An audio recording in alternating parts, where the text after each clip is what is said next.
Assalamualaikum warahmatullahi wabarakatuh. Perkenalkan, nama saya Kianok Bergaluh Putra dari kelas 1C dengan NIM belakang 0136. Di sini saya akan membuat video fundamental kelautan tentang hubungan biologi dan laut. Yang mana di video ini saya akan jelaskan tentang rantai makanan dan simbiosis antar spesies. Selamat menikmati. Apa sih itu rantai makanan? Rantai makanan adalah urutan linear organisme di mana energi dan nutrisi berpindah dari satu tingkat ke tingkat berikutnya dengan proses makan dan dimakan. Rantai makanan memiliki tingkat trofik dalam rantai makanan laut. Tingkat pertama adalah produsen yang memiliki contoh seperti fitoplankton, alga, dan rumput laut. Mereka memiliki peran sebagai fondasi di seluruh ekosistem. Dengan bantuan energi matahari, mereka melakukan fotosintesis untuk membuat makanannya sendiri yang biasa disebut autotrof. Mereka adalah dapur di lautan. Tingkat kedua, konsumen primer atau herbivora. Contohnya adalah zooplankton, ikan herbivora kecil, dan bulu babi. Mereka memiliki peran untuk memakan produsen. Zooplankton memakan fitoplankton, ikan-ikan kecil memakan alga, dan mereka adalah konsumen pertama yang mengubah energi dari tumbuhan ke dalam tubuh hewan. Tingkat ketiga adalah konsumen sekunder atau karnivora kecil yang memiliki contoh ikan-ikan kecil seperti ikan herring, ikan sarden, ubur-ubur, dan cumi-cumi kecil.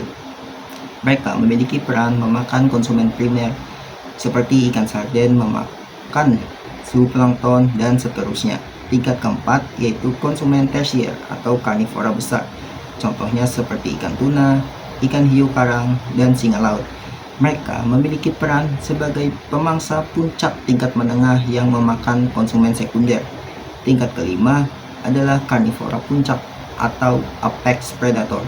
Contohnya adalah hiu besar seperti great white shark, paus pembunuh orca. Peran mereka adalah mereka berada di puncak rantai makanan dan tidak memiliki pemangsa alami kecuali manusia. Yang terakhir adalah penyelesaian siklus atau pengurai yang biasa disebut decomposer. Contohnya adalah bakteri dan jamur di dasar laut. Mereka menguraikan bangkai dan sisa-sisa organisme mati di semua tingkat trofik. Proses ini mengembalikan nutrisi penting ke dalam air yang kemudian digunakan kembali oleh fitoplankton untuk berfotosintesis. Berikut adalah contoh rantai makanan sederhana. Matahari memancarkan energi sinar matahari yang digunakan oleh fitoplankton untuk membuat makanannya. Lalu fitoplankton dimakan oleh zooplankton yang dimakan oleh ikan kecil, lalu ikan besar, baru apex predator hiu, dan hiu akan mati lalu diuraikan oleh jamur dan bakteri di bawah laut. Yang kedua adalah jaring-jaring makanan atau the food web. Dalam kenyataannya, hubungan makan-memakan di laut tidak sesederhana rantai makanan linear. Seekor hewan tidak hanya memakan satu jenis mangsa saja. Jaring-jaring makanan adalah konsep yang lebih akurat karena menggambarkan kumpulan dari banyak rantai makanan yang saling berhubungan dan bertautan. Contohnya, seekor tuna tidak hanya memakan ikan herring, tapi juga cumi-cumi. Cumi-cumi itu sendiri juga memakan zooplankton dan ikan kecil lainnya. Sedangkan hiu bisa memakan tuna, tetapi juga singa laut yang memakan ikan yang berbeda. Pentingnya, jaring-jaring makanan meningkatkan stabilitas ekosistem. Jika suatu populasi mangsa menurun, pemangsa masih memiliki sumber makanan alternatif, namun gangguan besar seperti penangkapan ikan berlebihan atau polusi dapat merusak jaring-jaring ini secara keseluruhan. Yang ketiga adalah simbiosis atau hubungan antar spesies. Simbiosis adalah interaksi erat dan jangka panjang antar dua spesies yang berbeda. Ada tiga jenis simbiosis. Yang pertama adalah mutualisme atau saling menguntungkan, yang mana kedua spesies mendapatkan keuntungan. Contohnya adalah ikan badut dan anemon laut. Ikan badut mendapatkan perlindungan dengan pelindung di antara tentakel anemone yang beracun. Anemon mendapatkan sisa-sisa makanan dari ikan badut dan juga perlindungan dari ikan yang memakan anemon. Yang kedua adalah simbiosis komensalisme. Simbiosis komensalisme adalah suatu hubungan antar individu yang mana satu spesies diuntungkan sementara yang lain tidak dirugikan atau netral.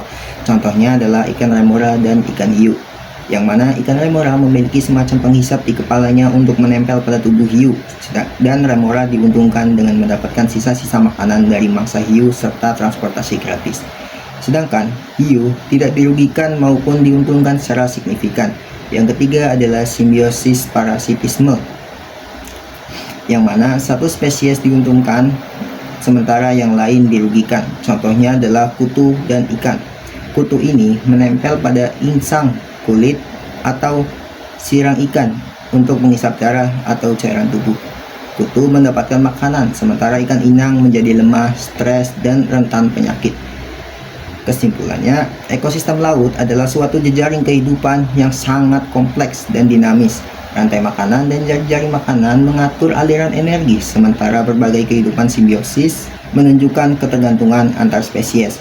Memahami hubungan-hubungan biologis ini sangat penting untuk upaya konservasi karena kerusakan pada satu bagian dapat berdampak berantai pada seluruh ekosistem atau sistem, termasuk bagi kehidupan manusia.